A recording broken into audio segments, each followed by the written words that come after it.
दिल्ली के साथ साथ दक्षिण से भी इंडिया गठबंधन के लिए बड़ी चुनौती वाली खबर सामने आई। बीजेपी ने समंदर के एक टापू को 2024 का चुनावी मुद्दा बना लिया और इसे लेकर प्रधानमंत्री नरेंद्र मोदी ने कांग्रेस और डीएमके दोनों को जमकर खरी खरी सुनाई। अचानक आए इस मुद्दे को लेकर दोनों पार्टियां हैरान हैं कि आखिर एक टापू को लेकर नरेंद्र मोदी इतने आक्रामक क्यों हो गए।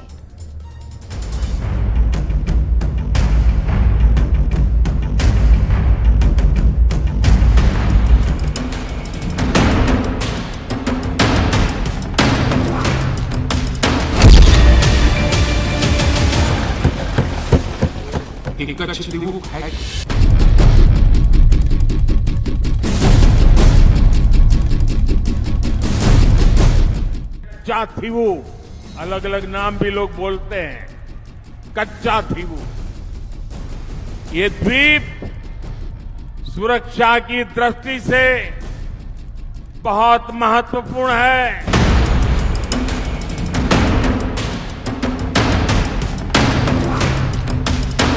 देश आजाद हुआ तब हमारे पास था।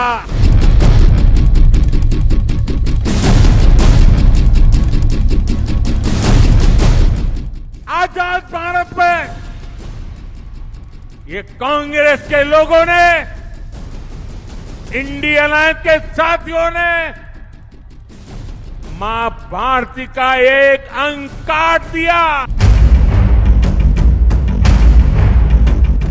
कच्चा थीवू, एक ऐसा टापू जिसके जरिए बीजेपी करना चाहती है दक्षिण में। एक ऐसा टापू जिससे और दिलचस्प हो गया है तमिलनाडु। तमिलनाडु की राजनीति को बीजेपी ने एक टापू के जरिए झकझोरने की कोशिश की है। तमिलनाडु में भारत के समुद्री तट से कुछ दूर, कुछ किलोमीटर दूरी पर श्रीलंका और तमिलनाडु के बीच में समंदर में एक टापू है, एक द्वीप है। कच्चा थीवू, अलग अलग नाम भी लोग बोलते हैं। कच्चा थीवू, ये द्वीप सुरक्षा की दृष्टि से बहुत महत्वपूर्ण है। कांग्रेस के लोगों ने, इंडियन अलायंस के साथियों ने मां भारती का एक अंक काट दिया और भारत से अलग कर दिया।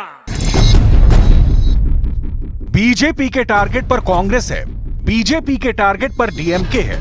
बीजेपी की उम्मीद दक्षिण का वो वोट है जिसके जज्बात कच्चा थीवू से जोड़े जा सकते हैं। लेकिन बाकी भारत के लिए सबसे बड़ा सवाल है, आखिर क्या है कच्चा थीवू? 2024 के चुनाव में मुद्दा क्यों बन रहा है कच्चा थीवू? क्या दक्षिण भारत, खासकर तमिलनाडु की पॉलिटिक्स में बीजेपी के लिए गेम चेंजर बन सकता है कच्चा थीवू? आइए आपको मैप के जरिए दिखाते हैं। मैप पर बेहद गौर से देखिए। दरअसल ये भारत और श्रीलंका के बीच पाक स्ट्रेट है, जो इस वक्त आपको इस मैप के जरिए, पूरे मैप के जरिए यहां पर नजर आ रहा होगा, जिसे पाक जल डमरू मध्य कहते हैं। और साथ ही ये स्ट्रेट बंगाल की खाड़ी को अरब सागर से कुछ इस तरह से जोड़ता है। यानी कितना किलोमीटर है, किस तरह से ये जुड़ाव है, वो आपको इस मैप के जरिए पता चल रहा होगा। यहाँ बीच में छोटा सा टापू कच्चा थीवू मौजूद है। कच्चा थीवू यानी जिसके बारे में जिक्र लगातार किया जा रहा है, अब जहां कोई आबादी नहीं है, कोई जनसंख्या यहां पर नजर नहीं आएगी। और कहा यह भी जाता है कि 285 एकड़ का ये द्वीप यानी कि कच्चा थीवू 14वीं शताब्दी में उभरा था। और जब इस इलाके में ज्वालामुखी फटा था, ये द्वीप 1.5 किलोमीटर लंबा था। अब सोचिए, 1.5 किलोमीटर लंबा द्वीप और करीब इतना ही चौड़ा है। रामेश्वरम में भारत के किनारे से ये टापू 33 किलोमीटर दूर है। देखिए यहां पर दूरी अगर आप देखेंगे यहां से तो 33 किलोमीटर की है। और साथ ही साथ श्रीलंका के जाफना से ये 62 किलोमीटर की दूरी पर मौजूद है ये जाफना। और अगर आप यहां से इसकी दूरी देखेंगे तो 62 किलोमीटर इस वक्त आपको नजर भी आएगा। 17वीं शताब्दी में कच्चा थीवू द्वीप मदुरई के राजा रामनद के अधीन था। और इस टापू का जिक्र जो बार बार हम कर रहे हैं, इसमें एक गिरजाघर मौजूद है जो 20वीं शताब्दी में बनाया गया था, यानी कि 20वीं शताब्दी में यह अपने वजूद में आया था और भारत श्रीलंका दोनों के पादरी इस चर्च की बखूबी देखरेख करते हैं। इस टापू में कोई नहीं रहता है, यह भी आपको जानकारी दे दें। लेकिन साल 1921 में इस इलाके में मछली पकड़ने को लेकर श्रीलंका और भारत दोनों के बीच इस टापू को लेकर विवाद यहां पर पैदा हुआ।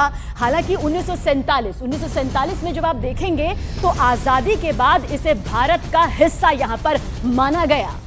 ब्रिटिश काल में भी कच्चा तीवू टापू मद्रास प्रेसिडेंसी के तहत आता था। आजादी के बाद भारत का हिस्सा बना, लेकिन कच्चा तीवू पर आज श्रीलंका का हक है। वो इसलिए क्योंकि 1974 के बाद भारत और श्रीलंका के बीच समुद्री सीमा को लेकर कई करार हुए। 1974 और 1976 के बीच प्रधानमंत्री इंदिरा गांधी और श्रीलंकाई राष्ट्रपति श्री माओ भंडार नायके के बीच 4 समझौते हुए। इन्हीं समझौते के तहत कच्चा तीवू द्वीप श्रीलंका को सौंप दिया गया। कच्चा तीवू द्वीप पर हुए समझौतों में कुछ शर्तों पर सहमति बनी थी। वो ये कि भारतीय मछुआरे जाल सुखाने के लिए इस टापू का इस्तेमाल करेंगे। साथ ही टापू पर बने चर्च पर जाने के लिए भारतीयों को वीजा की जरूरत नहीं होगी।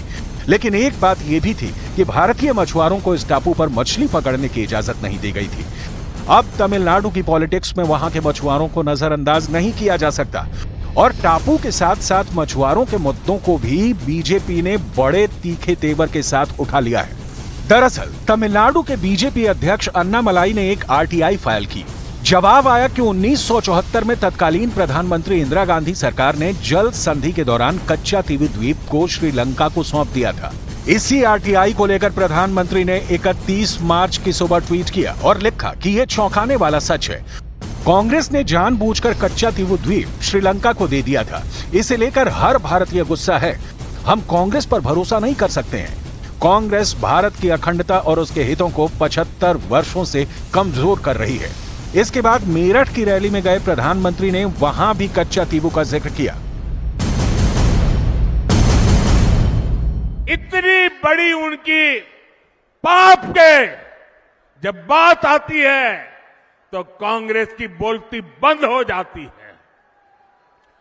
डीएमके जैसे दल जो कांग्रेस के साथी हैं वे भी मुंह पे ताला लगा करके बैठ जाते हैं। आप मुझे बताइए, क्या ऐसा इंडी गठबंधन जिसने मां भारती का टुकड़ा करके दे दिया,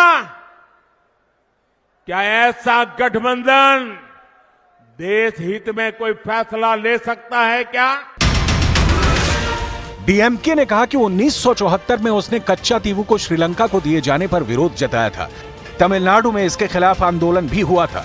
तब तमिलनाडु के तत्कालीन सीएम एम करुणानिधि ने इंदिरा गांधी के इस फैसले का विरोध किया था और विधानसभा में प्रस्ताव भी पारित किया था।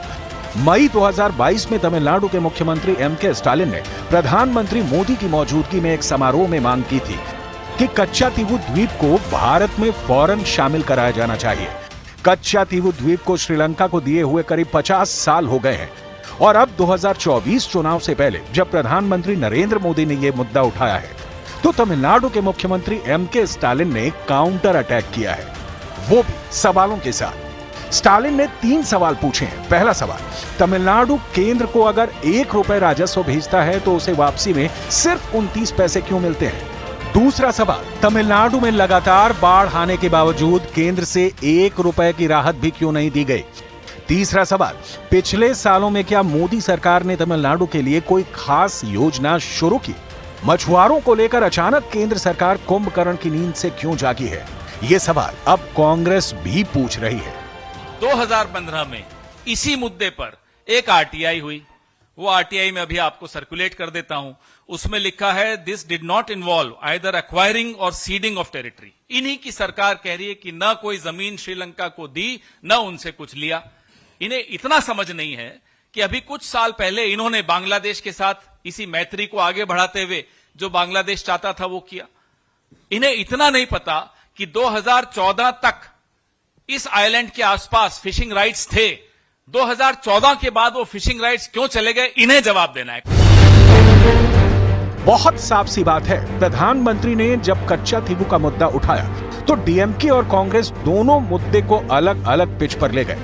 दरअसल चुनाव कोई भी हो, कच्चा तीबू जैसा मुद्दा हर बार हर जगह उठते रहे हैं और उठते रहेंगे। असली मुद्दा चुनाव है। इस मुद्दे पर कांग्रेस और विपक्ष घिरता हुआ नजर आ रहा है।